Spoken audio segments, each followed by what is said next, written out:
अस्सलाम वालेकुम, आदाब अर्ज़ है जी डियर लिसनर्स। कहिए क्या हाल अहवाल हैं, कैसे हैं आप सब। दुआ है, उम्मीद है आप सब खैरियत से होंगे और अल्हम्दुलिल्लाह मैं भी बिल्कुल खैरियत से हूँ।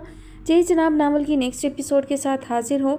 नावल जो कि हाफ़ हो चुका है तकरीबन, और इस हिसाब से इसकी जो है वो 28 इकसात होंगी। बाकी ड्यूरेशन पर मुनहसर है, अगर ड्यूरेशन कम ज़्यादा हो जाता है तो उसके हिसाब से एपिसोड भी एक दो कम या ज़्यादा हो जाती हैं। तो बढ़ते हैं एपिसोड की जानिब। इस नावल की फरमाइश हमसे की है अपडेट टीवी ने। कहानी का नाम है शब आरज़ू तेरी चाह में। मुसन्निफ़ा है नायला तारिक और आज आप सुनेंगे इसी किस्त नंबर 14।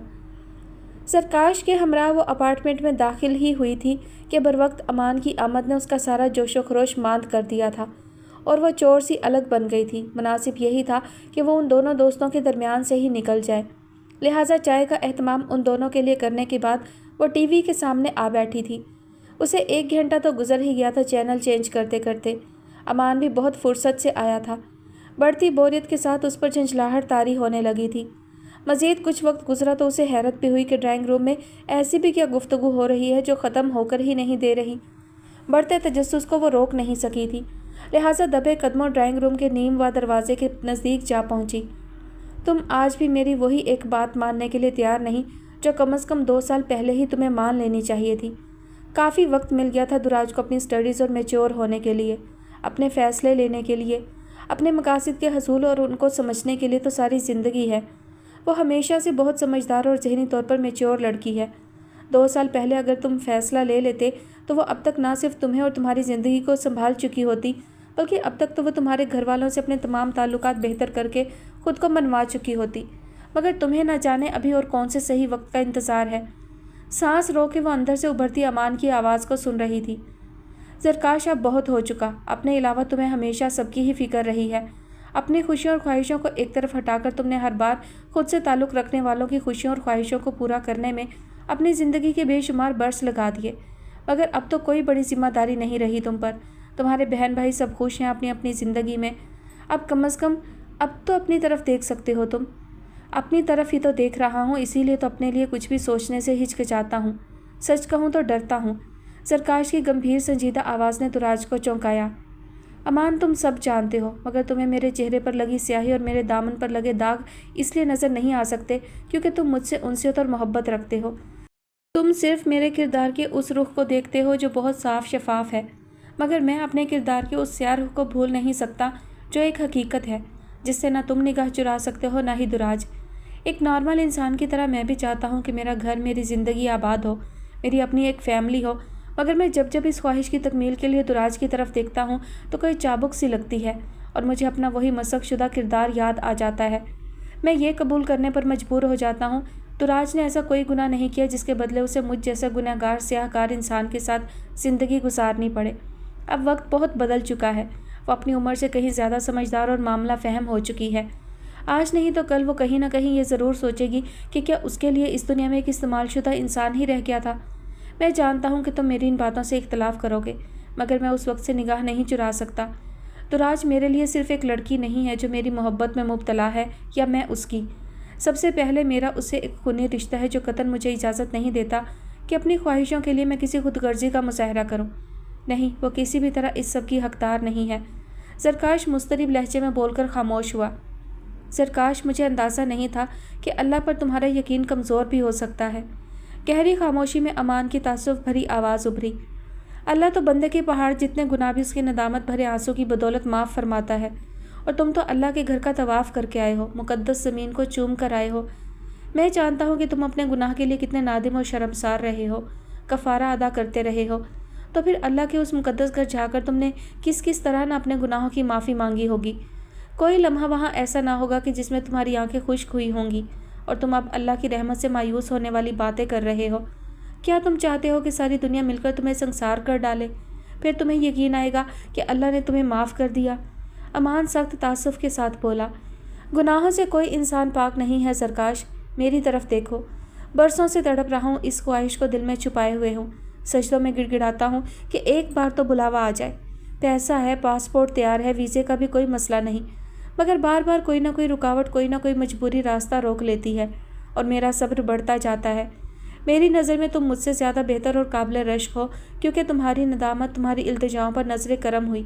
مجھے شدید دکھ ہے کہ ایسی سعادت مل جانے کے باوجود اب بھی تم یہ سوچ رکھتے ہو۔ امان اور بھی کچھ کہہ رہا تھا مگر دراز ڈرائنگ روم سے دور ہٹتی پرسوچ انداز میں کچن کی جانب چلی گئی تھی۔ ٹیبل کے گرد بیٹھے خالی گلاس کو تکتے ہوئے پتہ نہیں اور کتنے لمحے گزر گئے تھے۔ اپنی سوچوں میں اسے اندازہ نہیں ہوا تھا۔ اکثر اوقات جب سوچیں حاوی ہوتیں تو ماضی اور حال کا موازنہ کرتے ہوئے اسے بہت عجیب لگتا تھا۔ پہلے اسے زرکاش کے سوا اس سے سب کچھ چاہیے تھا، مگر اب زرکاش اس کی پہلی ترجیح تھا، باقی سب کچھ سے پشت جا چکا تھا۔ اب اس کے لیے سب کچھ زرکاش کے بعد آتا تھا۔ ماضی میں وہ تنگ دستی کی ماری غربت کی صفاقیوں سے نڈھال ایک ترسی ہوئی محرومیوں کا شکار باغی اور نوعمر لڑکی ہی تو تھی۔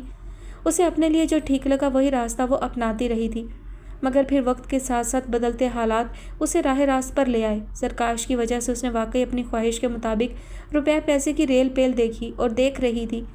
آسائشوں کی، قیمتی چیزوں کی اس کے پاس کوئی کمی نہ رہی تھی، اور جس چیز کی کمی نہ رہے اس کی پھر اہمیت بھی بہت زیادہ باقی نہیں رہ جاتی۔ فراوانی طبیعت میں اعتدال بھی لے آتی ہے۔ وہ بھی سمجھ چکی تھی کہ بے غرض بے لوث تعلق، سچے جذبے اور خلوص نیت مادی چیزوں سے بڑھ کر انسان کی زندگی میں وزن رکھتے ہیں۔ قدموں کی آہٹ پر وہ چونک کر کچن میں داخل ہوتے زرکاش کی طرف متوجہ ہوئی۔ مجھے پتا ہے تمہارا موڈ خراب ہوگا، مگر قصور میرا نہیں۔ تم امان کو ہی برا بھلا کہو تو زیادہ بہتر ہوگا۔ زرکاش کے کہنے پر سنجیدہ سی مسکراہٹ دراج کے لبوں پر بکھری تھی۔ آپ یہاں بیٹھے، میرے جانے کا وقت ہو گیا، کچھ باتیں ہی کر لیتے ہیں۔ اس کے کہنے پر زرکاش سر ہلاتا قریبی کرسی پر براجمان ہو گیا۔ اب کرو بات، ایسے کیوں دیکھ رہی ہو؟ اس کے خاموشی سے دیکھتے رہنے پر وہ حیرت سے بولا، دیکھ رہی ہوں کہ اللہ اپنے جن بندوں سے خوش اور راضی ہوتا ہے ان کے چہرے بھی آپ کے چہرے کی طرح ہوتے ہوں گے کہ جن کو دیکھ کر ہی آنکھوں میں ٹھنڈک اور روشنی اتر آتی ہے۔ اس کے رشک بھرے لہجے نے زرکاش کو مزید حیران کر دیا۔ میں آپ سے معذرت کرنا چاہتی تھی کیونکہ میں نے آپ کی اور امان بھائی کی کچھ باتیں سنی ہیں۔ تو کوئی بات نہیں، یہ تمہارا گھر ہے، یہاں تمہیں کوئی پابندی نہیں، نہ میں پابند کرنے کا حق رکھتا ہوں۔ زرکاش کے فوراً ہی کہنے پر وہ ایک پل کے لیے خاموش ہوئی۔ آپ کو برا نہیں لگا جب امان بھائی نے اللہ پر آپ کے یقین کے کمزور ہونے کی بات کی تھی؟ نہیں، کیونکہ اس کے اندازے میں کوئی سچائی نہیں تھی۔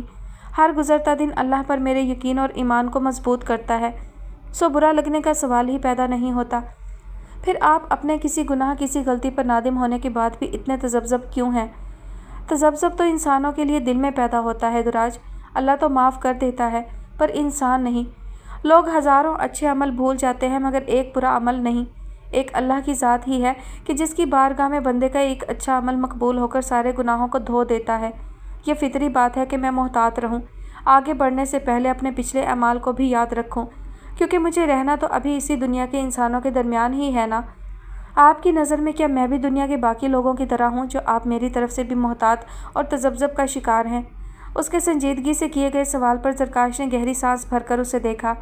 ایسا کیسے ممکن ہے کہ تم میرے لیے دنیا کے باقی لوگوں میں شامل ہو؟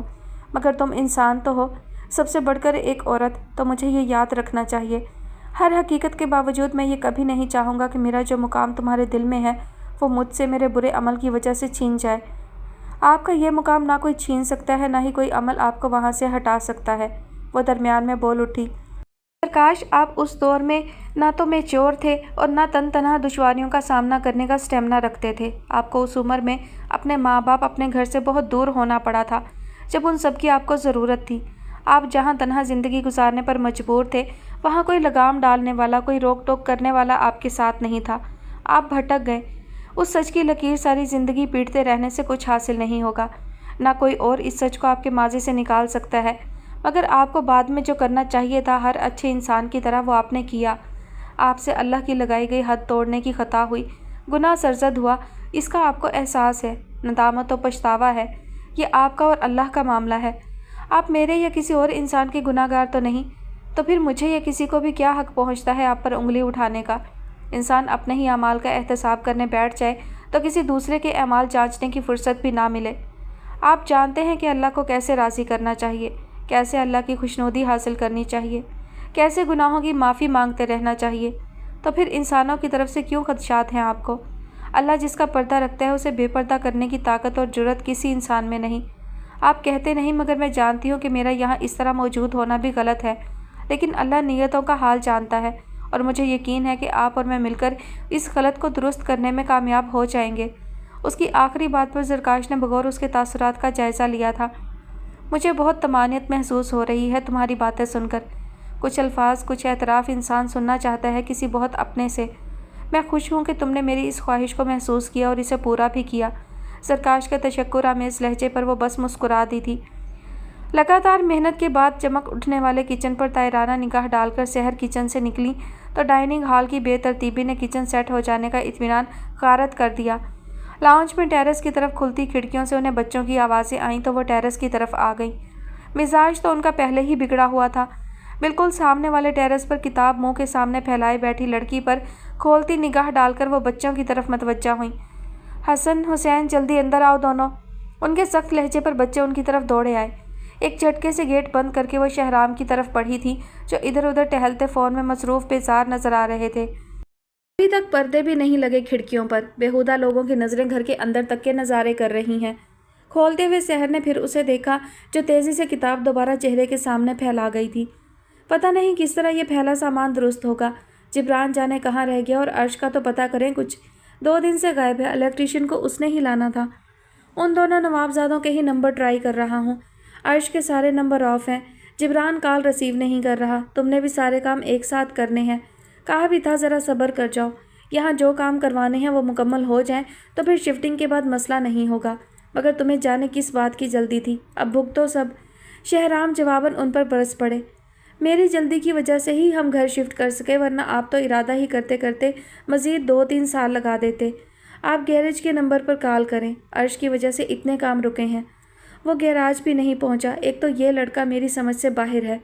ناگواری سے بولتے شہرام رک کر فون پر آتی کال کی طرف متوجہ ہوئے۔ یہ عرش کہاں گم ہے؟ نمبر آف کر رکھے ہیں اس نے۔ گیراج میں بھی کسی کو کچھ خبر نہیں۔ تمہاری بات ہوئی تھی اس سے؟ نہیں، میری بات نہیں ہوئی، مگر آپ کو پتہ ہے وہ کہیں دستیاب نہیں ہے تو ظاہر ہے اپنے گھر میں بند ہوگا۔ ایسے میں وہ حضرت دنیا سے کٹے ہوئے ہوتے ہیں۔ جبران نے جواب دیا۔ اس کے ان دوروں سے میں بہت تنگ ہوں۔ گھر کے جمیلوں سے فرصت ملے تو کہیں اور دیکھوں۔ شہرام کے بگڑے لہجے پر سحر بس انہیں دیکھ کر رہ گئیں۔ اب آپ ہی اسے گھر سے باہر لا سکتے ہیں۔ میرا جانا فضول ہے۔ گیٹ ہی نہیں کھولے گا۔ جبران بولا۔ لگاتا ہوں جا کر ہوش ٹھکانے اس کے۔ اور تم کہاں ہو؟ کالز ریسیو کیوں نہیں کر رہے تھے؟ میں لفٹ میں ہوں ابھی۔ لفٹ میں؟ کیا تم امریکہ سے یہاں آ رہے ہو؟ بھائی لفٹ رکی ہوئی ہے، 10 منٹ ہو چکے ہیں۔ یہاں سگنلز پرابلمز کی وجہ سے خود ہی کالز ڈسکنیکٹ ہو رہی تھی۔ لفٹ رکی ہوئی ہے؟ اب یہ کیا نئی مصیبت ہے؟ چھلائے انداز میں شہرام نے سحر کو بھی جیسے اطلاع دی۔ ابھی کیسے بات کر رہے ہو لفٹ کے اندر سے؟ لفٹ کے 4 کونے ہیں، ایک طرف سگنلز مل ہی گئے۔ ایمرجنسی بٹن ہے، وہاں بات کرو سیکیورٹی سے، بتاؤ لفٹ رکی ہوئی ہے۔ بتا دیا ایمرجنسی میں، وہ کہہ رہے ہیں 5-10 منٹ اور گزار لو، لفٹ خود بخود سٹارٹ ہو جائے گی۔ ان لوگوں کا دماغ خراب ہے کیا؟ بند لفٹ میں دم گھٹ گیا تو کون ذمہ دار ہوگا؟ کوئی ہے اور لفٹ میں یا تم اکیلے ہو؟ شہرام کچھ پریشان ہوئے۔ سمجھ لیں میں اکیلا ہی ہوں۔ میں کیوں ایسا سمجھوں؟ سیدھی طرح بتاؤ لفٹ میں اور کتنے لوگ ہیں؟ بھائی اندھیرا بہت ہے، کچھ دکھائی نہیں دے رہا۔ ابھی دکھاؤں تمہیں اندھیرے میں تارے؟ شہرام بگڑے۔ شاید ایک خاتون ہے، بس اسے بتانا ہی پڑا۔ شاید نہیں، یقیناً وہ لڑکی ہے، جبھی تم اطمینان سے بند لفٹ میں موجود ہو۔ شہرام نے بری طرح گھرکا۔ بھائی آواز نہیں آ رہی آپ کی۔ مگر میں آ رہا ہوں، شرافت سے جہاں کھڑے ہو وہیں کھڑے رہنا۔ شہرام کی تاکید اس نے سنی ہی نہیں تھی۔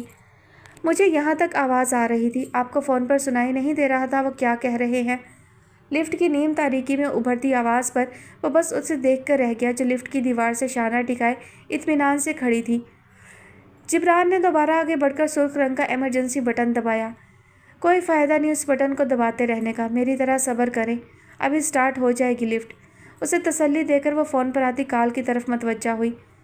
گیٹ سے واپس آ رہا ہوں تمہارا انتظار کرتے کرتے، تمہیں پتہ ہے پھر بھی اسٹیئرز کے بجائے لفٹ سے نیچے آنے کی کیا ضرورت تھی؟ اب ہو گئی کاہلی میں غلطی، کیا کروں؟ وہ بیزاری سے بولی۔ کتنے لوگ ہیں لفٹ میں؟ ابھی لفٹ کھلے گی تو آپ خود دیکھ لیجئے گا۔ خشمگی لہجے میں بولتی وہ لائن ڈسکنیکٹ کر گئی تھی۔ لفٹ کے باہر ٹہلتے زرکاش نے ایک سرسری نگاہ قریب آتے شہرام پر ڈالی۔ لفٹ رکی ہوئی ہے؟ شہرام کے سوال پر اسبات میں سر ہلا کر وہ ریسٹ واچ میں وقت دیکھنے لگا۔ کیا یہاں اکثر اسی طرح رک جاتی ہے؟ چند لمحوں بعد شہرام کے سوال پر وہ پھر ان کی طرف متوجہ ہوا۔ اکثر نہیں، مگر کبھی کبھی ایسا ہو جاتا ہے۔ آپ یہاں کسی سے ملنے آئے ہیں؟ زرکاش نے یوں ہی پوچھ لیا۔ نہیں، میرا گھر ہے 3rd فلور پر، 2 دن پہلے ہی یہاں شفٹنگ کی ہے۔ لفٹ میں بھائی ہے میرا، उसने फ़ोन पर बताया। लिफ्ट रुकी हुई है, मुझे पता नहीं था कि यहाँ लिफ्ट में ये खराबी भी है। आपकी रिहाइश भी यहीं है? आखिर में शहराम ने सवाल किया। जी, मेरा अपार्टमेंट 4th फ्लोर पर है। मेरी भी कज़न है लिफ्ट में, इसीलिए यहाँ मौजूद हूँ, जरकाश ने जवाब दिया। अगले 5 मिनट में लिफ्ट खुलने तक जरकाश और शहराम के दरमियान रस्मी सी तारफ़ी गुफ्तगू होती रही थी। तुम ठीक हो? जिब्रान का चेहरा नजर आते ही शहराम ने बेइख्तियार जिस तशवीश से पूछा था, दुराज बेसाख्ता उमड़ती मुस्कुराहट के साथ सरकाश की तरफ मतवज्जा हुई थी, जो मुस्कुराती नज़रों से शहराम की तरफ मतवज्जा था। जिब्रान क्या जवाब देता? असबात में सर हिलाता शदीद खजल हुआ। कभी कभी भाई शर्मिंदा कर देते हैं सबके ही सामने। वो लड़की और उसका कज़न दोनों मुस्कुरा रहे थे। मेरी शक्ल देखकर ऐसा लग रहा था मैं लिफ्ट से नहीं, मैदान जंग से निकल कर आ रहा हूँ। किचन में मौजूद सहर को वो शदीद नाराज़गी से बता रहा था। उनको छोड़ो, ये बताओ वो लड़की कैसी थी? बातें हुई उससे या ऐसे ही हाथ झाड़ते चले आए? पानी का गिलास उसे देते हुए सहर ने मुस्कुराहट छुपाए पूछा। हद होती है, मैं क्या बात कर रहा हूँ और आप कहाँ से कहाँ निकल गईं? बेजारी से बोलता वो गिलास की तरफ मतवज्जा हुआ। अच्छा बात सुनो, आज की तारीख में पर्दे लगवाने में मेरी मदद कर दो। खबरदार, जो तुमने मना किया, इतनी बेपर्दगी हो रही है। उसे नफ़ी में सर हिलाते हुए देखकर सहर तकरीबन चीखी। भाभी, इस घर में दीवारों से ज़्यादा खिड़कियां हैं। ये काम तो आप अपने शोहरे नामदार से ही करवाइएगा। साफ इनकार करता वो किचन से निकल गया। रुको तो सही, अर्श की तरफ जाओ पहले। शहराम कहीं उसे बेलाग ना सुनाने लग जाए, पहले ही वो डिस्टर्ब होगा। सहर की पुकार पर वो रुका। आप जानती हैं कि ऐसे में उसे सिर्फ भाई की बातें ही समझ में आती हैं। मेरी नसीहत उस पर असर ही नहीं करती। जब तक माजी से दामन नहीं छुड़ाएगा आगे कैसे बढ़ेगा? भाई उस पर गुस्सा ना करें तो क्या करें? हर तरह से तो समझाते हैं उसे। वो संजीदगी से बोला। तुम्हारी नसीहत क्या असर करेगी उस पर? तुम अपने माजी से दामन छुड़ा सके हो जो उसे ये समझाते हो? तुम जानते हो ये उसके इख्तियार में नहीं। सहर बगौर उसके तासुरात का जायज़ा लेते हुए बोली थी, जबकि वो खामोशी से वापस पलटता आगे बढ़ गया था। गहरी सांस भरते हुए एक बार फिर उनकी निगाह तवील लाउंज एक सिरे से दूसरे सिरे तक जाती खूबसूरत कद आदम साइज़ की ग्लास विंडोज़ का जायज़ा ले रही थी। जिब्रान की बात उसको ठीक लगी थी कि यहाँ दीवारों से ज़्यादा खिड़कियाँ हैं। सच तो ये था कि इस अपार्टमेंट का रोशन और हवादार होना ही उसका प्लस पॉइंट था। खूबसूरती अपनी जगह थी। ये अपार्टमेंट दरअसल 2 साल पहले ही उनकी बड़ी खाला से ख़रीदा था। पहले वो करीबी एक दूसरे अपार्टमेंट में मुकीम थी। बड़ी खाला के दोनों बेटे मुल्क से बाहर सेटल थे। हाल ही में बड़ी खाला आखिरी बेटी की शादी के फ़र्ज से सुबकदोश हुई तो उनके बेटों ने माँ बाप को अपने पास बुला लिया। जाने से पहले बड़ी खाला को ये अपार्टमेंट फ़रोख्त करना था। सहर तो पहले ही यहाँ ऐसे ही अपार्टमेंट को ख़रीदने का तहैया कर चुकी थी। बड़ी खाला के इरादे पता चले तो फिर उन्होंने ये अपार्टमेंट ख़रीद कर ही दम लिया, क्योंकि उनको पता था कि बदलते वक्त के तकाजे शहराम भी समझते हैं, लेकिन आबाई घर को छोड़ना उनके लिए आसान ना था। लिफाफा हाथ में थामे बैठी वो दुराज को ही देख रही थी, जो पुरसोच तासुरात के साथ उसके सामने आ बैठी थी। चौकीदार बाबा से कोई सवाल करना बेकार है। अक्खड़ आदमी हैं, झिड़क कर रख देंगे, शिकायत अलग पहुंचा देंगे। तुम जानते हो यहाँ रूल्स कितने सख्त हैं। वार्डन से भी ज़्यादा सवाल नहीं किए जा सकते। कौन फिर सवालों के जवाब देता फिरेगा? तुम अलग मशकूक करार दे दी जाओगी। दुराज के तशवीश ज़दा लहजे पर उसका चेहरा मज़ीद उतर गया था। यह लिफाफा तुम्हारे अब्बू के नाम से इस घर के एड्रेस से तुम्हारे लिए आता है, जहाँ तुम पलट कर दोबारा कभी नहीं गई। जाने की कोई वजह थी भी नहीं। वहाँ तो अब शॉपिंग प्लाजा बन गए हैं। पूरा साल गुजर गया और हम अभी तक ये लिफाफा भेजने वाले का कोई सुराग नहीं लगा सके। मुतफक्किर अंदाज में बोलती दुराज एक पल को रुकी। तुम्हें वो मशकूक गाड़ी अब भी नज़र आ रही है? दुराज के सवाल पर उसने असबात में सर हिलाया। मैंने तुमसे कहा भी था कि थोड़ी हिम्मत करके उस गाड़ी के करीब जाओ, किसी तरह उसका नंबर नोट कर लो तो ये मुअम्मा हल हो सकता है। दुराज के कहने पर वो बस सर झुकाए खामोश रही। सुनाइशा, तुम्हें एक बार उस फर्म में जाना चाहिए जिसके मालिक की तरफ से तुम्हारी अम्मी के इलाज के लिए रकम दी जाती थी। हो सकता है उन्होंने तुम्हारे बारे में मालूम कर लिया हो और वो इस तरह भी तुम्हारी मदद हमदर्दी की बुनियाद पर। ऐसा मुमकिन नहीं है दुराज। बराह रास्त मैंने कभी उस फर्म के मालिक को देखा भी नहीं।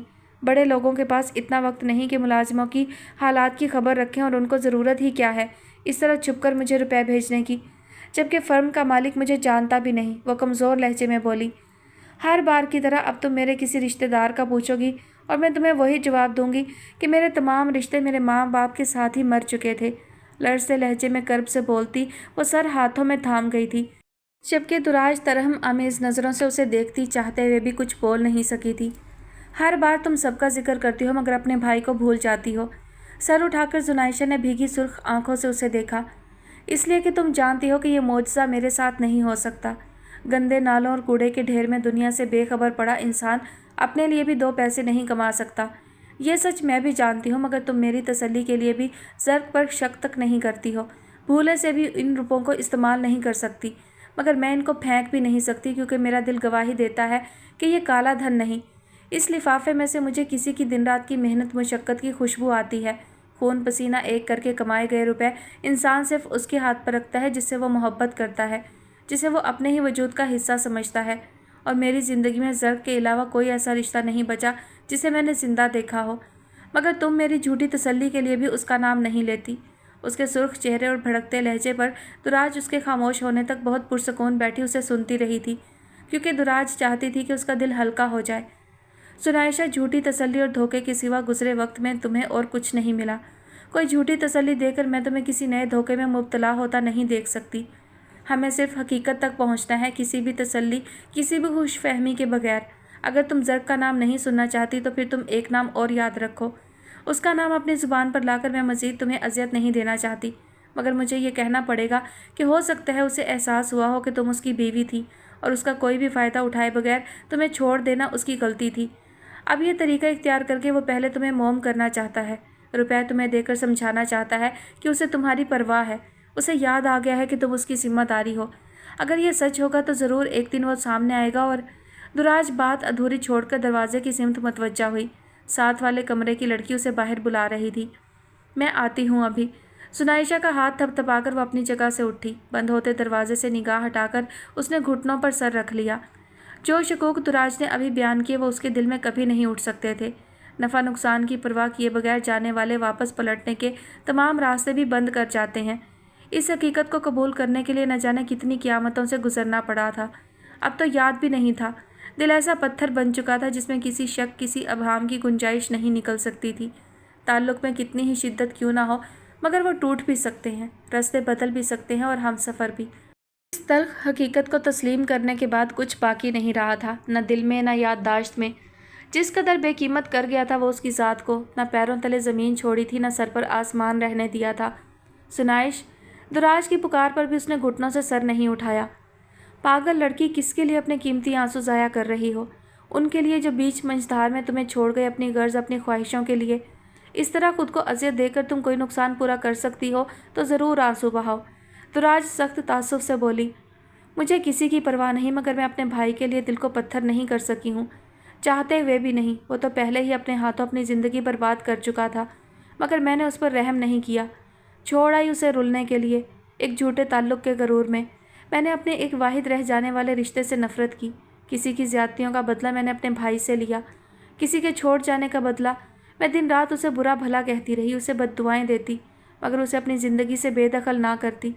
अब तो मेरी आंखें भी उसकी तलाश में भटकने से डरती हैं। पता नहीं वो ज़िंदा भी है या। बहते आंसुओं के दरमियान उसकी लरजती आवाज़ घुट गई थी। ऐसा मत सोचो, अच्छी उम्मीद रखोगी तो सिला भी अच्छा ही मिलेगा। मौजज़ात इंसानों की ज़िंदगी में रूनुमा होते हैं। तुम्हारा भाई भी तो एक इंसान ही है, वो ज़रूर तुम्हें मिलेगा। तुम्हारा सब्र रहेगा, नहीं जाएगा। तुमने किसी से कोई बदला नहीं लिया, सब कुछ तन्हा सहा है। तुम्हें उस वक्त जो ठीक लगा तुमने किया। यह हो सकता है कि तुम्हारा ज़र्क से दूर हो जाना ही उसके और तुम्हारे हक़ में बेहतर हो। ये तो वक्त ही साबित करेगा। उसके आंसू साफ करते हुए दुराज समझाने वाले अंदाज में बोल रही थी। मैं जानती हूँ कि इन आंसुओं में कहीं ना कहीं कुछ हिस्सा उस शख्स का भी है जिसने तुम्हारी कदर नहीं की थी, जिसे यकीनन तुम्हारा नेमुल बदल या तुमसे बेहतर कोई मिला और वह तुम्हारा साथ छोड़ गया। मगर यह बहुत बड़ी बात है कि तुमने सारी हकीकत को कबूल किया। उस शख्स के लिए अपनी ज़िंदगी नहीं त्याग दी। वो तुम्हारे आंसुओं के भी काबिल नहीं। तुम जान चुकी हो कि वो ना तुम्हारे लिए था, ना ही तुम उसके लिए। तुम बहुत नासमझ थी उस वक्त जब आसानी तुम्हें शीशे में उतारा गया था, मगर फिर उस शख्स को अंदाज़ा हुआ कि तुम और तुम्हारी बीमार माँ उसकी आसाइशों और अयाशियों के रास्ते में रुकावट बन रही हैं। नाम निहाद ताल्लुक़ के बलबूते पर कोई अपने कंधों पर किसी का बोझ नहीं उठाता। कम अज़ कम उस जैसा अय्यार और मक्कार इंसान तो कभी भी खुद को इन झमेलों में नहीं डाल सकता था। राह चलते बनाए गए रिश्ते कभी पायदार नहीं होते, वो किसी न किसी मोड़ पर दम तोड़ जाते हैं। तुम्हें अल्लाह का शुक्र अदा करते रहना चाहिए कि तुम्हें एक भंवर में घिरने से बचा लिया, तुम्हें महफूज रखा। मुझे पूरा यकीन है कि तुम्हें एक ऐसा शख्स ज़रूर मिलेगा जो तुम्हारे काबिल होगा, जो तुम्हें सर आंखों पर रखेगा। अच्छे वक्त का थोड़ा और इंतज़ार करो, अपने भाई की सलामती की दुआ करो और बस खुद को मजबूत रखो। समझ रही हो तुम या नहीं? तुराज के ताकीद भरे लहजे पर उसने इस्बात में सर हिलाया। और जहाँ तक इस लिफाफे का मामला है, एक कोशिश और कर लेते हैं। हॉस्टल में कुछ दोस्तें ऐसी हैं जिन पर हम एतमाद कर सकते हैं। पहले ये पता करना अहम है कि ये लिफाफा चौकीदार को देकर कौन जाता है। बस उसका चेहरा नज़र आ जाए। लेकिन अगर कोई कामयाबी नहीं हुई तो मजबूरन तुम्हारे मना करने के बावजूद मुझे इस मामले पर ज़रकाश से बात करनी होगी। ये तुम भी जहन नशीन कर लो अभी से। राज के कतई लहजे पर वो बस चुप ही रही थी। इस कुफ्रे इश्क से मुझे क्यों रोकते हो तुम? ईमान वालों, मेरा ही ईमान जाएगा। अब इस मुकाम पर है मेरी बेकरारियाँ, समझाने वाला हो के पशेमान जाएगा। उसके बेतरतीब हुली और सुर्ख अंगारा आंखों ने शहराम को हैरत ज़दा नहीं किया था, क्योंकि इस खस्ता हाली और कैफियत में वो इसे पहली बार नहीं देख रहे थे। गौर उसे देखते वो नशिस्त संभाल चुके थे। दूसरी जानिब वो इस तरह नज़र चुराए खड़ा था जैसे जबरन वहाँ खड़ा हो। बैठ जाओ, सिर्फ ये देखने नहीं आया था कि तुम जिंदा हो या नहीं। उनके कड़े लहजे पर वो ना चाहते हुए भी विराजमान हो गया था। आईना देखा तुमने? 2 दिन में क्या हाल बना लिया है अपना।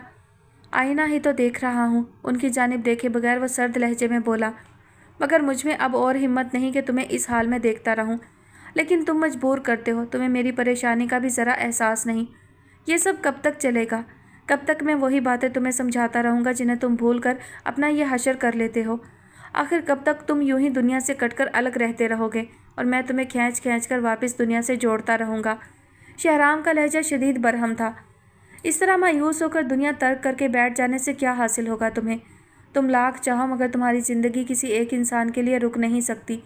तुम्हें कम से कम ये एहसास तो होना चाहिए कि कुछ और लोग भी हैं तुम्हारी ज़िंदगी में और उनके लिए तुम्हें खुद को संभाल कर रखना है।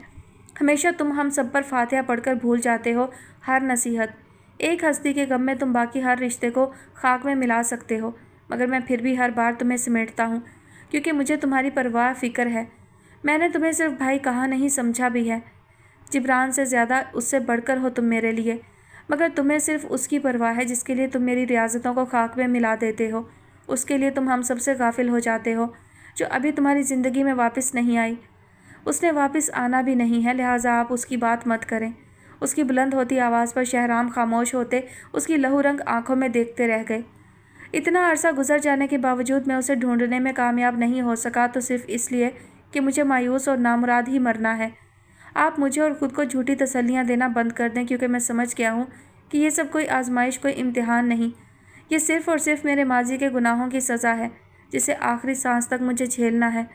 मेरी तौबा, मेरी इल्तिजाएं मेरे मुँह पर मार दी गई हैं। ये आप भी कबूल करके मुझे खुशफहमियों से बाहर आने दें। वो उनकी बात को रद्द करते हुए बोला, ये सच नहीं है, तुम जानते हो कि ये सच नहीं है। सख्त लहजे में शहराम बोले, वरना आज तुम अपने पैरों पर खड़े होने के काबिल ना होते। तुम्हारी तौबा को रद्द कर दिया गया होता तो आज तुम इज्जत से सर उठाकर इस ज़मीन के सीने पर ना चल रहे होते, कभी एक नई और कामयाब ज़िंदगी ना हासिल करते। बरसों लग जाते हैं इंसान को अपने कदम ज़मीन पर जमाने के लिए, माशरे में एक मुकाम बनाने के लिए, मगर तुम इंतहाई संगीन हालात के शिकंजे से निकलकर बहुत मुख्तसर अरसे में इस मुकाम पर पहुंच गए जहां तक रसाई की ख्वाहिश हर महज़िब इंसान करता है। ये वाकई बहुत कम मुद्दत है एक नई ज़िंदगी शुरू करने के लिए, अपना ज़ाहिर, बातिन और मुस्तकबिल संवारने के लिए। इस कामयाबी को तुम कोई सज़ा कैसे कह सकते हो? मैं जानता हूँ कि ये सब मरहले तुम्हारे लिए आसान नहीं थे। जिस अज़ियत को दिल में छुपाए तुम दुश्वार गुजार रस्तों से यहाँ तक पहुँचे हो, उस अज़ियत में एक लम्हा भी एक सदी के बराबर था। तुम अच्छी तरह ये जानते हो कि हर काम का एक वक्त मुकर्रर है। अल्लाह पर मजबूत यकीन रखने वाले, जिद्दोजहद करते रहने वाले ज़रूर कामयाबी से हमकिनार होते हैं। तुम्हें भी उसी यकीन और जिद्दोजहद के साथ मंजिल तक पहुंचना है। एक पल रुक कर शहराम ने उसके तासुरात जांचे, जो कि सपाट ही थे। ऐसा नहीं है कि तुम्हें अपनी तलाश में कोई कामयाबी ना मिली हो। 6 माह पहले ही हमें यह खबर मिल चुकी है कि ज़र्क इसी शहर में है। हम उसके जानने वालों से मुसलसल राब्ते में हैं। आगे भी मज़ीद कोई अच्छी खबर मिलेगी। आप इस झूठी खबर पर यकीन कर सकते हैं, मगर मैं उसके नशेई दोस्तों पर भरोसा नहीं कर सकता। वो सब चंद रुपयों के लिए बड़े से बड़ा झूठ भी बोल सकते हैं, वरना ये कैसे मुमकिन हो सकता है कि ज़र्क की हालत सुधर जाए और वो गाड़ी में घूमता दिखाई दिया जाए? क्यों मुमकिन नहीं हो सकता? तुम मौत के मुंह से निकल कर आ सकते हो, कहाँ से कहाँ पहुँच सकते हो। जब तुम्हारे साथ ये मुमकिन हो सकता है तो सब कुछ मुमकिन हो सकता है। अल्लाह सिर्फ तुम्हारे लिए ही तो मेहरबान नहीं। शहराम उसकी बात काट कर बोले, शायद میرا یقین بھی ڈگمگا جاتا کہ زرق کے دوست نے مجھ سے مزید رقم حاصل کرنے کے لیے وہ اطلاع دی تھی، مگر 2 دن پہلے اس نے مجھے فون پر جو خبر دی اس خبر نے میرے یقین کو اور مضبوط کر دیا۔ کیسی خبر؟ اب کیا بتایا اس نے؟ عرش پوری طرح چونکتا بے چین ہو اٹھا تھا۔ میں یہ بات تمہیں اس وقت ہی بتاتا جب میں خود زرق تک پہنچ جاتا، مگر آج تمہاری وجہ سے مجبوراً مجھے زبان کھولنی پڑی۔ بھائی اللہ کے لیے مجھے بتائیے اس نے کیا بتایا؟ وہ شدید اضطراب کے عالم میں اپنی جگہ سے اٹھا۔ ہماری ہدایت کے مطابق اس نے زرق کی گاڑی کا نمبر نوٹ کر لیا ہے۔ پہلی بار زرق نے اسے پہچاننے سے انکار کر دیا تھا، اس بار بھی وہ زرق کا تعاقب نہیں کر سکا مگر چھپ کر گاڑی کا نمبر نوٹ کر لیا۔ بہرحال وہ نمبر میں نے جبران کے حوالے کر دیا ہے۔ آپ ابھی مجھے اس گاڑی کا نمبر دیں ورنہ میں جبران کے پاس جاتا ہوں۔ وہ کسی طور صبر کرنے پر تیار دکھائی نہیں دے رہا تھا۔ جبران میری اجازت کے بغیر تمہیں کچھ نہیں بتائے گا، نہ ہی زرق کا دوست۔ تم پہلے اپنا حلیہ درست کر کے آؤ، ابھی میرے ساتھ تم گھر چلو گے، پھر وہاں میں مگر مجھے ابھی آپ سے جاننا ہے، میں 1 منٹ بھی۔ عرش جو کہا ہے وہ کرو ورنہ میں ابھی اٹھ کر چلا جاؤں گا۔ بہرام کے سخت بھڑکتے لہجے اور غصیلی نظروں پر وہ لب بھینچے تیزی سے ان کے سامنے سے ہٹتا کمرے کی سمت پڑ گیا تھا۔ وسیع رقبے پر پھیلے سرسبز لان کی تمام لائٹس آن تھیں۔ خوشگوار ہوا کے مدھم جھونکے ایک تواتر سے چل رہے تھے۔ پھولوں سے بھری کیاریوں اور دیواروں پر چھائی گھنی بیلوں میں سجے بے شمار پھولوں کی ملی جلی بھینی بھینی خوشبوؤں سے فضا مہک رہی تھی۔ گہری سانسوں کے درمیان ان خوشبوؤں کو اپنے اندر اتارتی وہ دھیرے دھیرے لان میں موجود راسب کی سمت جا رہی تھی، جو اس وقت ویڈیو کال میں مصروف دکھائی دے رہے تھے۔ ان کے قریب ہی چیئر پر بیٹھتے ہوئے اس کا اندازہ درست ثابت ہوا، وہ زرق سے ہی محو گفتگو تھے۔ مجھے یقین تھا کہ تم میرے یا اپنے کسی بھی دوسرے باس کے بغیر بھی سب کچھ بہت کامیابی سے ہینڈل کر لو گے، اور ایسا ہی ہوا۔ تم نے بے وجہ ہی پریشر لے رکھا تھا۔ میں تو جانتا تھا کہ تم کسی کے ماتحت نہ رہ کر بھی اپنی قابلیت کا مظاہرہ زیادہ اچھی طرح کر سکتے ہو۔ اب اس چیز کو دماغ پر سوار نہ کر لینا کہ اتنے بڑے آرڈر کے ساتھ آ رہے ہو، ہماری کمپنی وقت پر آرڈر مکمل کر کے دے سکے گی یا نہیں۔ بھائی آپ جانتے ہیں کہ کام زیادہ ہونے کا پریشر میں نہیں لیتا۔ ہماری کمپنی نے ہمیشہ بڑے سے بڑا آرڈر بھی وقت سے پہلے مکمل کر کے دیا ہے۔ یہ ریکارڈ آئندہ بھی نہیں ٹوٹ سکتا۔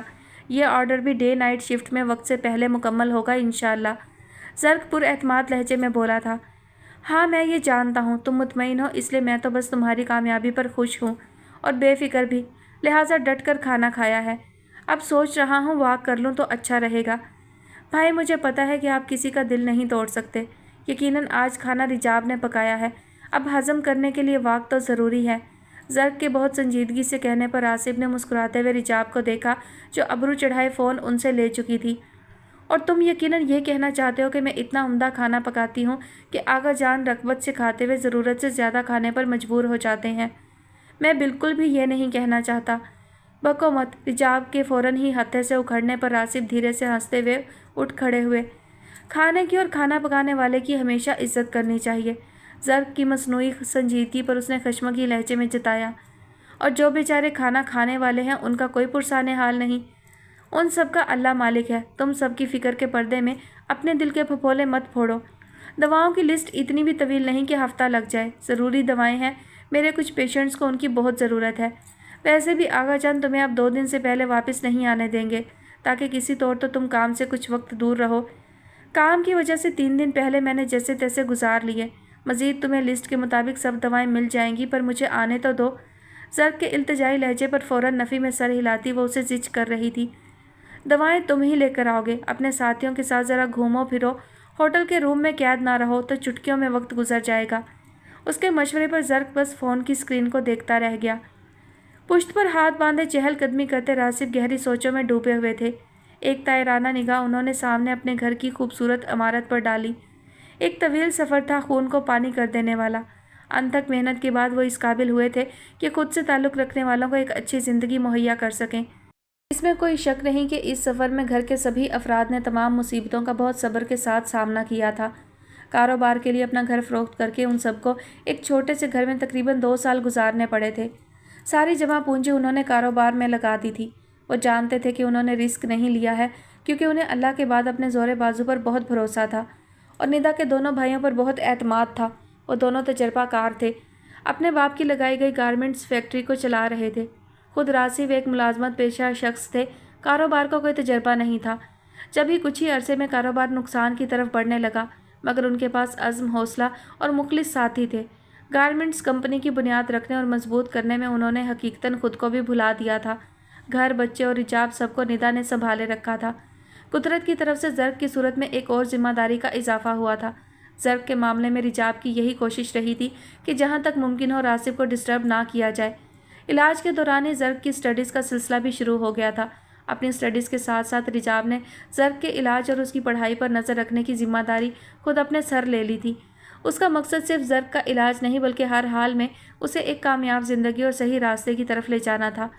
ये मकसद और मसरूफ़ियत खुद रिजाब की शख्सियत की नए सिरे से तामीर में बहुत मददगार साबित हुई थी। सिर्फ रासिब ने ही नहीं, निदा ने भी इस चीज़ को महसूस किया था। रासिब जब अपना ये घर खरीदने के काबिल हुए तो सबके साथ ज़र्क को भी वो अपने इसी घर में ले आए थे। जाने ये उनका वहम था या कुछ और, मगर ये सच था कि जब ज़र्क अपनी रजामंदी के साथ वापस लौट कर आया तब से ही रासिब का कारोबार फलने फूलने लगा था। हालांकि उनका नाम कारोबारी दुनिया में बिल्कुल नया था। उस वक्त वर्कर्स की तादाद बहुत ज़्यादा नहीं थी। मशीनरीज बजट के हिसाब से महदूद थी, मगर फिर भी एक के बाद एक ऑर्डर मिलते रहे थे। बढ़ते काम के साथ वर्कर्स को बढ़ाना ज़रूरी था। मशीनरीज की ख़रीद के साथ मज़ीद डिपार्टमेंट की तामीर भी शुरू हो गई। ना सिर्फ रकबे के लिहाज से बल्कि काम के लिहाज से भी उनकी कंपनी बढ़ती और फैलती रही। निदा के भाइयों ने अपनी फैक्ट्री मैनेजर के कांधों पर डालकर खुद को इस मुश्तरका कंपनी के लिए वक्फ कर दिया था, क्योंकि उन्हें अंदाज़ा था कि इस कंपनी की साख मुस्तकबिल में कहाँ पहुँचने वाली है। अलगर्ज ज़र्क के आने के बाद उनकी ज़िंदगी में कामयाबियों का रास्ता खुल गया था। अपनी मसरूफियात के बावजूद वो इस सब को महसूस कर रहे थे। एक दिन वो इसका इजहार निदा के सामने कर ही बैठे। निदा ने भी उनकी तायीद की थी। ज़र्क ने जब इस घर में उनके सब के दरमियान रहना शुरू किया तो ये वो वक्त था जब ज़र्क का इलाज मुकम्मल हो गया था और उस पर बहुत ध्यान देने और नज़र रखने की ज़रूरत थी कि ऐसा कोई मौका, कोई रास्ता ना छोड़ा जाए कि जो उसे वापस तारीकियों में खींच कर ले जाए। सो एक इस वजह से भी रासिब उसे कंपनी में अपने साथ और नज़र के सामने रखते थे। सेहतमंद होने के बाद ज़र्क के लिए काम सीखना और पढ़ाई पहली तरजीह रही। उसे एक नॉर्मल ज़िंदगी की तरफ लाना इसलिए भी सहल होता गया क्योंकि वह खुद भी महज़ब माशरे का एक महज़ब फ़र्द बनना चाहता था। रासिब की तरह एक ज़िम्मेदार और मेहनतकश इंसान बनना चाहता था। अपनी कमगोई और फरमाबरदार फितरत के बायस उसने बहुत कम अरसे में रासिब के घर में एक अहम फ़र्द की हैसियत हासिल कर ली थी और सबके दिल में भी। कंपनी में काम सीखने के बाद जब उसने बाकायदा काम शुरू किया तो फिर वो रुका नहीं। रासिब चाहते थे कि वो अपने बलबूते और मेहनत से कंपनी में अपने कदम जमाए। उसकी मेहनत और लगन को देखते हुए रासिब नहीं चाहते थे कि कहीं से भी ये आवाज़ उठे कि उनसे ताल्लुक़ की वजह से ज़र्क के साथ कंपनी में इम्तियाज़ी सलूक रवा रखा जाता है। इसलिए ज़र्क ने पैकिंग के काम से लेकर फाइनल चेकिंग तक हर काम सब वर्कर्स के दरमियान रहकर किया। डे नाइट ओवर टाइम लगाकर वो काम करता रहा। हर डिपार्टमेंट का इंचार्ज उससे खुश था। रासिब ने भी बहुत खामोशी से उस पर नज़र रखी हुई थी। एक वर्कर से वो पहले सुपरवाइज़र, इंचार्ज, हेड इंचार्ज के ओहदों तक पहुंचा, फिर मैनेजर की मावनत की, मगर इसके बावजूद जब कभी किसी डिपार्टमेंट में जल्द काम करवाना होता वो खुद वहां जाकर सब में शामिल होकर आम वर्कर की तरह काम करता था। ज़र्क की काबिलियत में निखार और एतमाद में इजाफा उस वक्त हुआ जब कंपनी के सब वर्कर्स में से अहलियत और काबिलियत की बिना पर कुछ वर्कर्स को मुंतखब करके 6 माह के लिए मुल्क से बाहर गारमेंट्स के हवाले से कुछ जदीद और अहम कोर्सेज़ मुकम्मल करने के लिए भेजा गया। उन मुंतखब वर्कर्स में ज़र्क भी शामिल था। ऐसे कोर्सेज़ और ट्रेनिंग्स वर्कर्स और कंपनी दोनों के लिए फ़ायदेमंद साबित होती हैं। रासिब का कारोबार अब बड़े पैमाने पर फैल चुका था। बाहर की कंपनीज उनसे राब्ते में थीं। बाहर से आने वाले ऑर्डर्स और वफूद के दौरों ने उनकी कंपनी की साख को और भी मजबूत कर दिया था। गारमेंट्स के कारोबार में उनकी कंपनी अब एक नुमाया नाम हासिल कर चुकी थी और ज़र्क अब उनका राइट हैंड था। रिजाब की पुकार पर वो रुककर उसकी तरफ मतवज्जा हुए थे। नाराज़ हो गए हैं हज़रत, मुस्कुराते हुए इतला देकर उसने फ़ोन रासिब के हवाले किया। एक तुम ही हो जिससे वो नाराज़ हो जाता है कभी कभी, वरना तो उसने सारी दुनिया को अपनी ज़ात से खुश रखने की कसम खा रखी है। रासिब बोले, और उसने मुझसे इख्तिलाफ़ करने की कसम खा रखी है। कह रहा है मुझसे पूछे बगैर डॉक्टर से अपॉइंटमेंट क्यों रखा, इंस्ट्रक्टर से बात क्यों की। अब उससे पूछकर बात की जाए। खैर छोड़ें, राज़ी भी हो जाएगा। आप कॉफ़ी लेंगे या अभी कुछ देर बाद, उसने पूछा। नहीं, कॉफ़ी की गुंजाइश नहीं, रासिब मुस्कुराते हुए बोले। फिर उसे मतवज्जा देखकर कहने लगे, रिजाब, ये ज़र्क की गलत फहमी होगी कि मैं अनजान हूँ, वरना ये तुम्हें भी पता है कि उसने अपने कुछ मामलात हमसे भी छुपा कर रखे हुए हैं। मुझे कभी कभी अफसोस होता है कि उसे कम से कम तुमसे तो कुछ नहीं छुपाना चाहिए। मुझसे ज़्यादा तो वो तुम्हारा फरमाबरदार है। आगा जान, मुनासिब वक्त आने पर वो कुछ मख्फी नहीं रखेगा। कोई ना कोई वजह तो है जो अभी वो खामोश है। हमें इस चीज़ को समझते हुए कोई शिकायत उसके लिए दिल में नहीं रखनी चाहिए। रिजाब के कहने पर उन्होंने पुरसोच अंदाज में सर हिलाया था। आंखें खोलकर उसने तकिए के करीब रखी रिस्ट वॉच में वक्त देखा। 12:30 बज रहे थे। नींद रूठी हुई थी। गर्दन मोड़कर उसने दुराज को देखा जो अपने बेड पर बैठी फ़ोन पर गुफ्तगू में मसरूफ़ थी। बेजारी से उठकर बैठते हुए उसने चाहा था कि दुराज को इशारे से कॉल से जल्द फारिग होने का कहे, मगर ऐसा करना उसे अच्छा भी नहीं लगा। कभी कभी तो इस टाइम दुराज फ़ोन पर जरकाश से बात करती नजर आती थी। अलबत्ता अक्सर वो ऑनलाइन जरकाश के साथ स्नोकर ज़रूर खेलती थी, जिसे जुनाइशा सिर्फ इसलिए दिलचस्पी से देखती थी कि जरकाश से मात खाकर दुराज के तासुरात और जले कटे जुमले ज़्यादा मज़ा देते थे। मगर इस वक्त गुफ्तगू काफ़ी संजीदा नौयत की हो रही थी, लिहाजा जुनाइशा बेड के सिरहाने की तरफ बंद खिड़की खोल गई थी। हॉस्टल के उस अकबी हिस्से में सुनसान सड़क चांद की तेज़ रोशनी में नुमाया थी। सड़क के दूसरी जानिब एक सरकारी अस्पताल की इमारत थी। खिड़की के किनारे पर बाजुओं से चेहरा टिकाए वो खामोश नज़रों से सड़क पर जाने क्या खोजने लगी थी। ये सड़क उसके लिए कभी अजनबी नहीं थी, ना ही इस पर तारी सकूत अनजाना था। यह सड़क भी माजी की तारीकियों से गुजरती उसके हाल में दाखिल होकर अब नज़रों के सामने मौजूद थी और इस पर अक्सर हंसा करती थी। ठीक ही तो है, वो इस सड़क से जान छुड़ाकर दूर भाग ही नहीं सकी थी। किसी सांप की तरह ये सड़क उसके ताक़ुब में रही। कुछ चौंक कर उसने दुराज की सिमत देखा जो फ़ोन कान से लगाए अपना लैपटॉप उसकी जानिब बढ़ा रही थी। यकीनन वो उसकी बेख्वाबी और बोरियत से अनजान नहीं थी, मगर जुनाइशा नफ़ी में गर्दन हिलाती दोबारा बाहर मतवज्जा हो गई। दुराज को हैरत नहीं थी, क्योंकि उसे मालूम था कि वो इन चीज़ों से कोई दिलचस्पी नहीं रखती। शाम से गुम हवास मेरे अब जाकर काबू में आए हैं। अचानक जाने क्या हुआ, अब तक समझ नहीं आया। अम्मी तो बहुत खुश थीं शिजरा और बच्चों की आमद पर। वो हम सबके दरमियान ही मौजूद थीं, बातें कर रही थी कि यकदम उनकी तबीयत बिगड़ी। ब्लड प्रेशर चेक किया शिजा ने। इस दौरान ही उनकी हालत इतनी गैर हो चुकी थी कि फिर मैं नहीं रुका। अहमद चाहता था कि मैं ड्राइव ना करूं, मगर मैं तो बस ये सोच रहा था कि मेरे अलावा कोई अम्मी को चंद लम्हों में हॉस्पिटल तक नहीं ले जा सकता। अगर देर हो गई तो कुछ हो जाएगा। दिमाग बिल्कुल माउफ था मेरा। आपको अहमद भाई की बात मान लेनी चाहिए थी, या फिर खुद को किसी भी तरह कंपोज करना चाहिए था। ताई अम्मी की बिगड़ी हालत ने आपको यकीनन हवास बाख्ता कर दिया होगा, लेकिन इसमें कोई शक नहीं कि कभी कभी आपकी ड्राइविंग ख़तरनाक हो जाती है। बस उस वक्त सूरत हाल ही कुछ ऐसी थी कि कंट्रोल करना दुश्वार हो गया था। अब तो बेहतर है ताई अम्मी की तबीयत, लिहाजा आप थोड़ा आराम करें। सुबह आपको हॉस्पिटल जाना होगा। हाँ, शीज़ा अम्मी के पास है, मगर मैं भी हॉस्पिटल में रुकना चाहता था, लेकिन उसका कोई फ़ायदा नहीं होता। शीज़ा से कौन जीत सकता है, सो इसलिए घर आना पड़ा। डॉक्टर शायद कल ताई को डिस्चार्ज कर देंगे। ब्लड प्रेशर तो अब कंट्रोल में है। दुराज ने तायद चाही थी। टेस्ट की रिपोर्ट शाम तक मिलेगी, उसके बाद डॉक्टर हो सकता है घर जाने की इजाज़त दे दें। बोलते हुए वो एक पल को चुप हुआ था। दुराज, मैं जानता हूँ कि कुछ मुश्किल होगा, लेकिन क्या तुम मेरे चाहने पर अम्मी की अयादत के लिए हॉस्पिटल आ सकती हो? वो बिलाखिर उससे पूछ बैठा। आपकी इत्तला के लिए अर्ज़ है कि मैं पहले ही बजिया के साथ सुबह हॉस्पिटल जाने का इरादा कर चुकी हूँ। वाकई? जरकाश अपनी हैरानी छुपा नहीं सका था। यह तो बहुत अच्छी बात है। मुझे तुमसे ऐसे ही किसी मस्बत जवाब की उम्मीद थी, क्योंकि मैं जानता हूँ तुम्हारा दिल कितना खूबसूरत है। जी हाँ, पर आपके दिल से ज़्यादा नहीं, वो मुस्कुराते लहजे में बोली। चाँद की रोशनी से मुनव्वर आसमान से निगाह हटाती जुनाइशा उसकी तरफ मतवज्जा हुई थी, जो तकिए के सहारे नीम दराज किसी सोच में गुम थी। दुराज, तुम वाकई कल हॉस्पिटल जाना चाहती हो, या जरकाश भाई की खातिर खुद पर जबर करके जाओगी? नहीं, मैं अपने लिए कभी जालिम नहीं बन सकती कि खुद पर जबर करूं। सिर्फ जरकाश की वजह से ही नहीं, मुझ में इतनी इंसानियत तो है। ऐसे मौका पर तो दुश्मन भी सब कुछ भुला देते हैं, और फिर मुझे उनसे अपना रिश्ता याद है। हमारे घर में बड़ी एक वही तो हैं। पुरसोच नज़रों से वो दीवार को तकती जुनाइशा से मुखातिब थी। अब क्या सोच रही हो तुम? चंद लम्हों की खामोशी के बाद बिलाखिर जुनाइशा ने ही उसे मुखातिब किया। सोच रही हूँ जरकाश का बेटा कैसा होगा, मुझे उसे देखना है।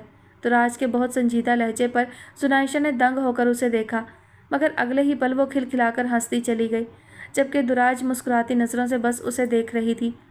दोपहर ढल रही थी जब राइमा हॉस्टल पहुंची थी। सच तो ये था कि उसे अपने साथ हॉस्पिटल ले जाते हुए राइमा खुद बहुत कन्फ्यूज़ और फिक्रमंद थी कि जाने सिबका और उनकी बेटियों का क्या रद्द-ए-अमल होता दुराज को देखकर। हालांकि उसे हैरत के साथ खुशी भी हुई थी जब दुराज ने खुद सिबका की अयादत के लिए जाने की बात की, मगर यह बात सिबका और उनकी बेटियों को नागवार गुजरेगी इसका यकीन भी था।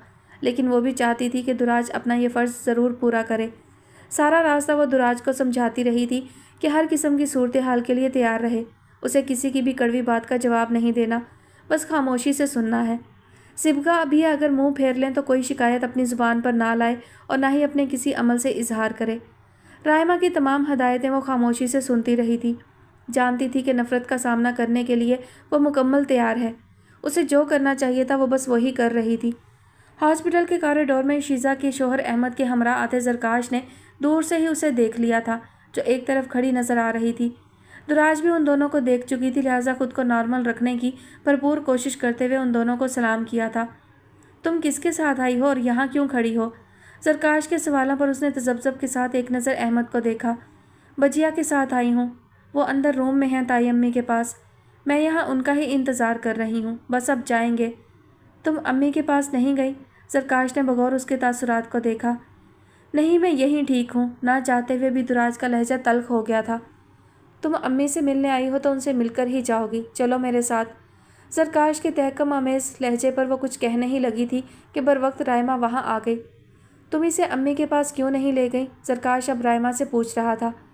میں ضرور اسے ان کے پاس لے جاتی اگر اسے جانے دیا جاتا۔ شیزہ نے اسے کمرے میں آنے سے منع کر دیا کہ کہیں اس کی وجہ سے خدا نخواستہ تائی امی کی طبیعت خراب نہ ہو جائے۔ یہ کیا حرکت کی شیزہ نے؟ احمد نے حیران ہو کر زرکاش کے بے حد سنجیدہ ہوتے تاثرات کو دیکھا۔ دراج آپ آئیں میرے ساتھ، میں شیزہ کی طرف سے معذرت کرتا ہوں آپ سے۔ احمد شرمندہ ہوتا دراج سے بولا۔ کوئی بات نہیں، شیزہ نے تائی امی کی فکر میں یہ احتیاط کی ہوگی، بلا وجہ وہ ڈسٹرب ہو جائیں گی تو یہ ہمارے لیے شرمندگی کی بات ہوگی۔ رائمہ درگزر کرنے والے انداز میں بولی۔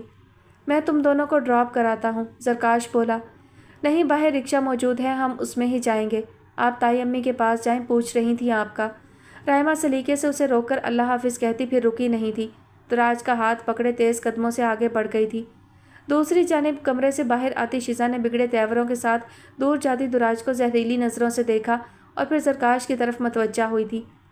اس کی ہمت دیکھیں ذرا، کیسے دندناتی ہوئی یہاں آ پہنچی۔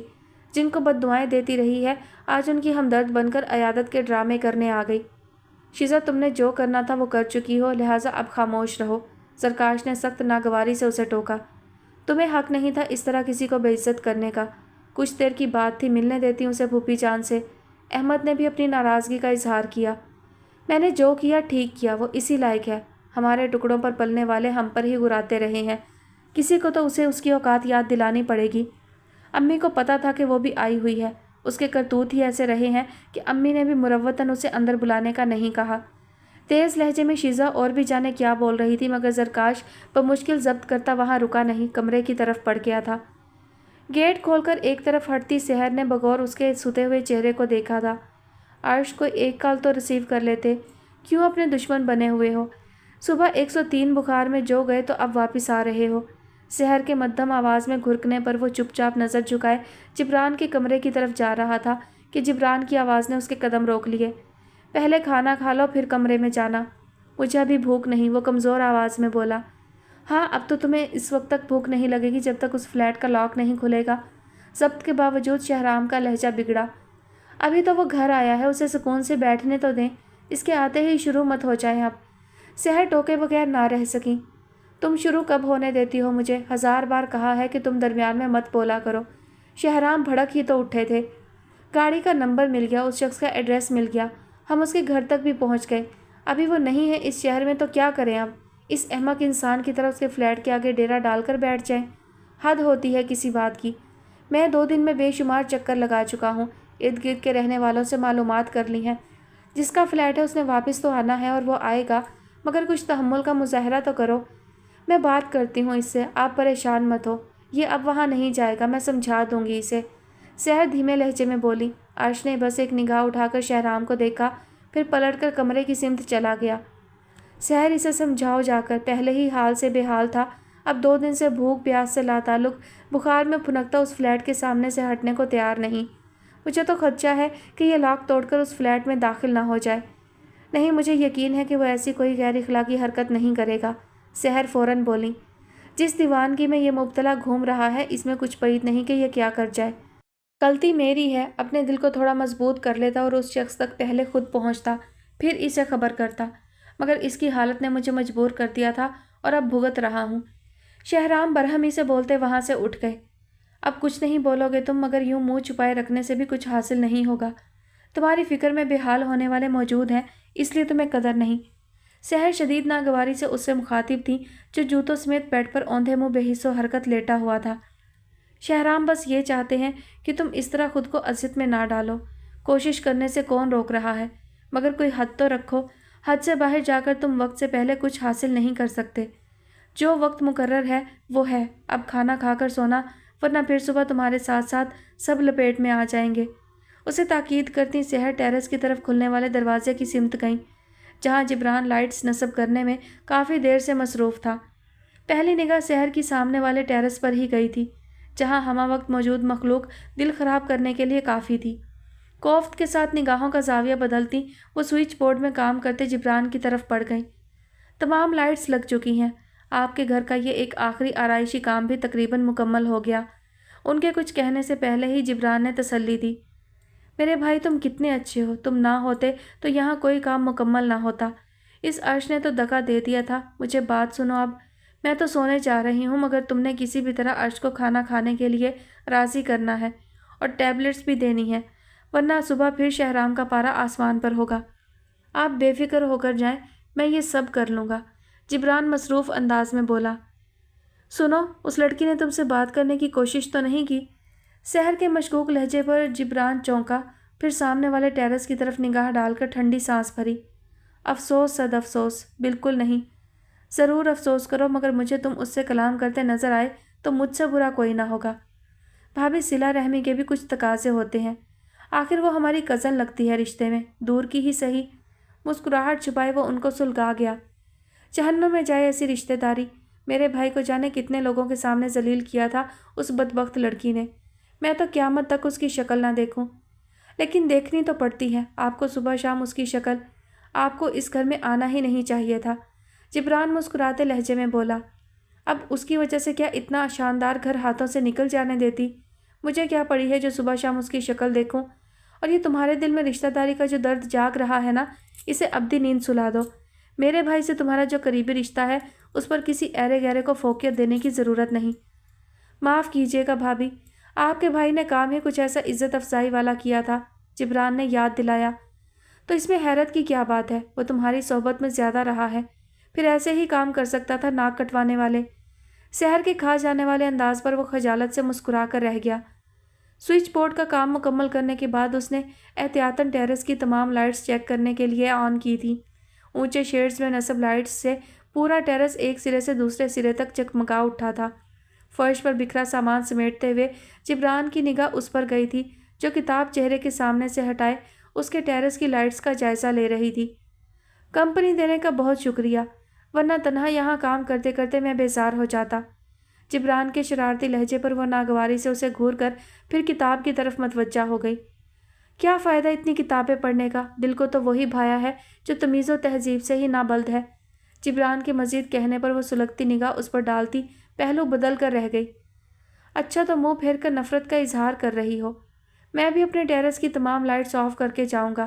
ہماری لائٹس فری کی نہیں، اپنے ٹیرس کی آن کرو۔ اسے مزید جلاتا وہ واقعی ٹیرس کی تمام لائٹس آف کر گیا تھا۔ عرش، شرافت سے اٹھ جاؤ، میں جانتا ہوں تم جاگ رہے ہو۔ جبران نے اس کے شانے کو تھپ تھپایا۔ چند لمحوں کے توقف کے بعد وہ تکیہ ایک طرف ہٹاتا اٹھ بیٹھا۔ کیا کر رہے ہو تم؟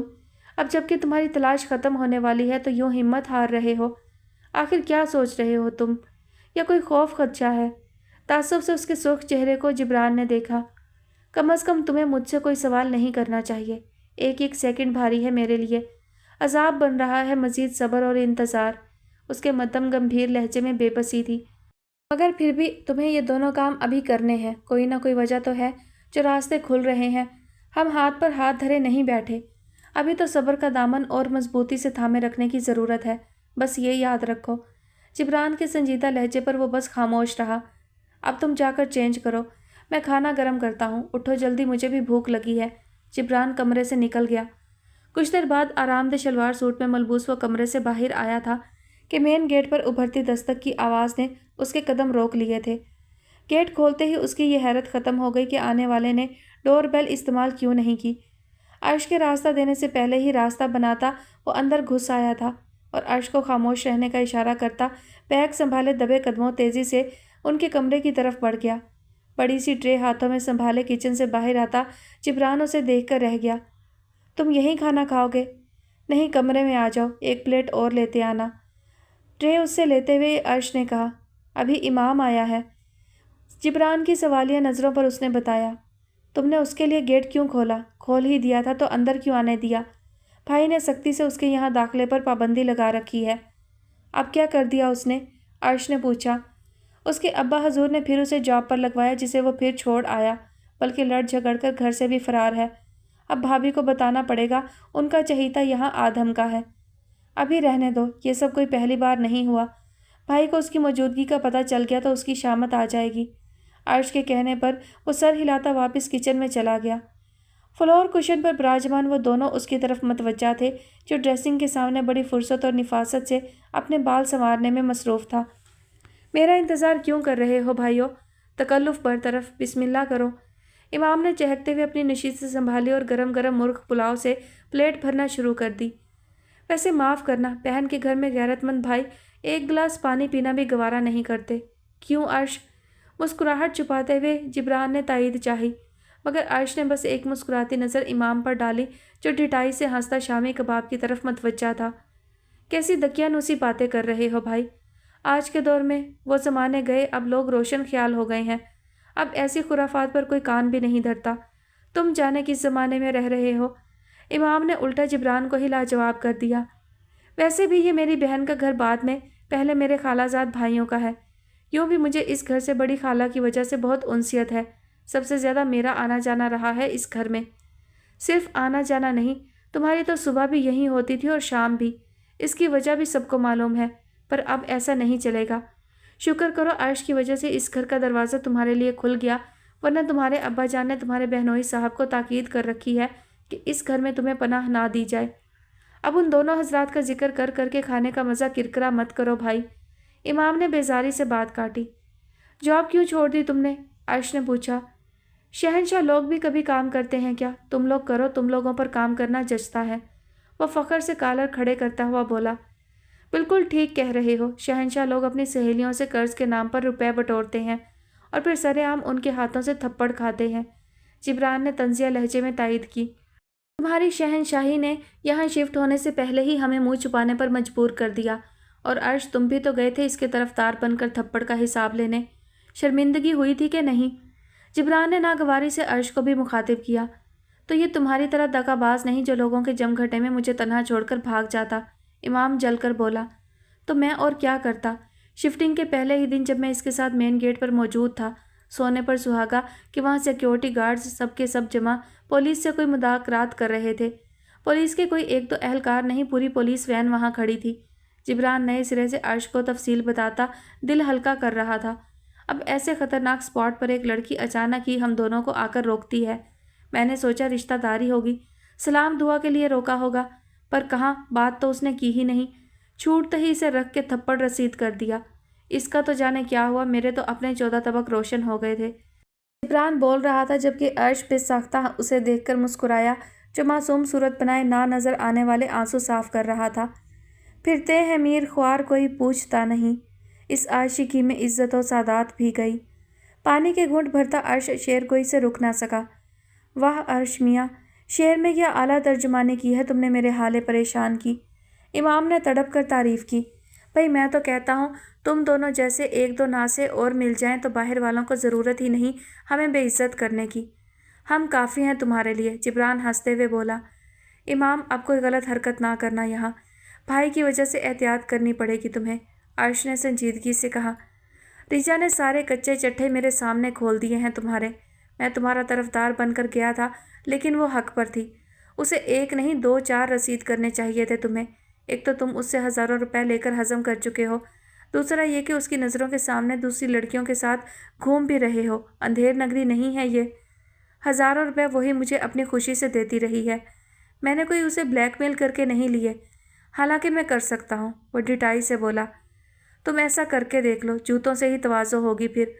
जिब्रान ने खशमगी लहजे में कहा। मेरे लिए एक टैबलेट निगलना मुश्किल है और तुम मज़ीद 3 और पेश कर रहे हो।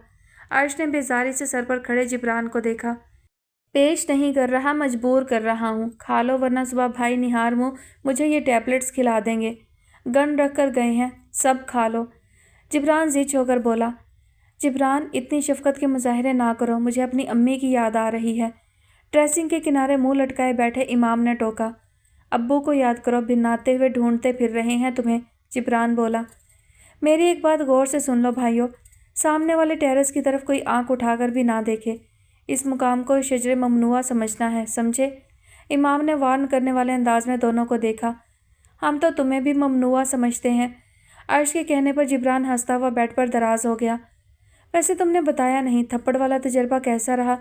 क्या जज्बात और एहसासात थे उस वक्त आपके? अर्श ने मुस्कुराती नज़रों से इमाम को देखा।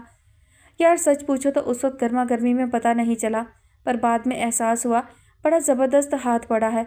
1 हफ्ता गुजर के जबड़े का दर्द नहीं जा रहा। इमाम जिस तरह अपना रुखसार सहलाता हैरत से बता रहा था, जिब्रान के साथ साथ अर्श की हंसी भी बेसाख्ता थी। जबकि इमाम के जख्म हरे हुए थे। वो तेज़ी से उठा और टेरेस का ग्लास डोर खोलता बाहर निकल गया। मर गए, वो अभी भाई को फ़ोन करेगी कि ये नमूना हमारे ही घर में है। भाई ने उसे मेरे सामने कहा था कि इमाम कांटेक्ट करे तो वो ज़रूर खबर दे। उसे भी पता है ये मफरूर है। इसे तो पकड़ के अंदर लाओ पहले। अर्श के याद दिलाने पर वो तेज़ी से बेड से उतरा। ज़रा सी शर्म नहीं आई तुम्हें? एक आज़ाद मुल्क के आज़ाद शहरी को कानून के सामने तुमने तशद्दुद का निशाना बनाया था। सीधा सीधा केस बन सकता था तुम पर, लेकिन मेरी शराफत देखोगे? तुम भी गौर से देखो, वो फ़ोन पर बात कर रही है। भाई तक पहुंच गई तुम्हारी यहाँ मौजूदगी की इतला। दरमियान में इमाम को घुरकते हुए जिब्रान उसे अंदर खींच लाया। तुमने गेट खोला था, अब तुम ही भाई को जवाब देना। उनको इमाम के बारे में बताने से भी तुमने मुझे रोका था। जिब्रान ने अर्श को जताया। मैं दोबारा ज़िंदगी लेकर भी ये सच कबूल करने वाला नहीं। मुझे क्या पता गेट किसने खोला। अर्श इत्मीनान से बोलकर चादर सर तक तान गया। अपनी अपनी पड़ी है तुम दोनों को, मेरा तो कोई हल निकालो। इमाम ने दुहाई दी। तुम्हारा कोई हल होता तो तुम इस मुकाम पर होते। कोने खांचे में जहाँ जाकर समा सकते हो समा जाओ। जिब्रान ने भी हाथ झाड़कर तकिया संभाला। कोने खुतरों में जाकर समाने का मशवरा तो ऐसे दे रहे हो जैसे मैं छिपकली हूँ। मेरा ये एक ही रूप है भाई, 6.5 फुट का बंदा कैसे? इमाम खा जाने वाली नज़रों से जिब्रान को देखता एकदम रुका था। चेहरे से चादर हटाकर अर्श ने पहले इमाम और फिर जिब्रान को देखा। बाहर से उभरती शहराम की आवाज़ पर उन तीनों को ही सांप सूंघा था। इशारे से इमाम ने अर्श से मदद तलब की। अगले ही पल अर्श के इशारे पर वो सेकंड की भी देर लगाए बगैर बेड के नीचे जा घुसा था। कमरे में दाखिल होते शहराम ने बगौर उन दोनों को देखा जो बेड पर बैठे हुए थे। क्या हो रहा है? दरवाजे पर रुककर वो उन दोनों से मुखातिब हुए। बातें हो रही हैं। जिब्रान की आवाज़ हलक में फंसी। जब ही जवाब अर्श ने देने में पहल की। सदियों के बिछड़े आज मिले हो जो रात के 2 बजे बातें हो रही हैं। इमाम कहाँ है? शहराम ने सख्त नागवार लहजे में पूछा। वो यहाँ कैसे हो सकता है भाई? जिब्रान गड़बड़ाहट छुपाए बोला। अर्श, शहराम के कड़े लहजे पर वो मतवज्जा हुआ। वो बेड के नीचे छुपा है भाई। संजीदगी से इतला देकर अर्श ने जिब्रान के हक्का बक्का तासुरात को देखा और फिर सर झुकाता बमुश्किल अपनी उमड़ती हंसी छुपा पाया। इस बदतमीज़ लड़के के लिए तुम मेरे मुंह पर ही सफ़ेद झूठ बोल रहे हो। शहराम अब जिब्रान पर बरस पड़े जो अर्श की दबी दबी हंसी को सुनता उसके झुके सर को घूरता दांत पीस कर रह गया। इमाम, तुम बाहर निकलते हो या नहीं? शहराम की दहाड़ पर वो बेड के नीचे से रेंगता हुआ निकलकर उठ खड़ा हुआ। जिब्रान ने अपना सर पकड़ा जबकि इमाम के बिखरे बाल और तिमतिमाए सुर्ख चेहरे को देखते हुए अर्श हंसी रोकने की कोशिश में बेहाल हो रहा था। जब बताना ही था तो छुपाया क्यों मुझे? इमाम ने भिन्नाए हुए अंदाज में अर्श को घूरा जो चेहरे से तकिया लगाए बैठा था। और तुम इतने फर्मा बरदार के छुप गए। शहराम भड़के। तुम्हें ज़रा भी एहसास है अपने माँ बाप की परेशानी का? बाहर आओ ज़रा, मैं आज तुम्हारे दिमाग पर चढ़ी सारी गर्मी निकालता हूँ। आओ बाहर। शहराम उसे साथ ले जाकर ही टलने वाले थे। उतरे चेहरे के साथ शहराम की तरफ जाते हुए उसे बस शहराम के पलटने का इंतज़ार था। उनके दहलीज से ज़रा आगे बढ़ते ही इमाम ने फुर्ती से दरवाज़ा बंद करके लॉक किया, लाइट ऑफ की और एक ही जस्त में बेड पर आता सर से पैर तक चादर तान गया। बाहर से आती शहराम की गुसीली आवाज़ जिब्रान और अर्श के बुलंद होते कहकहों में दब गई थी।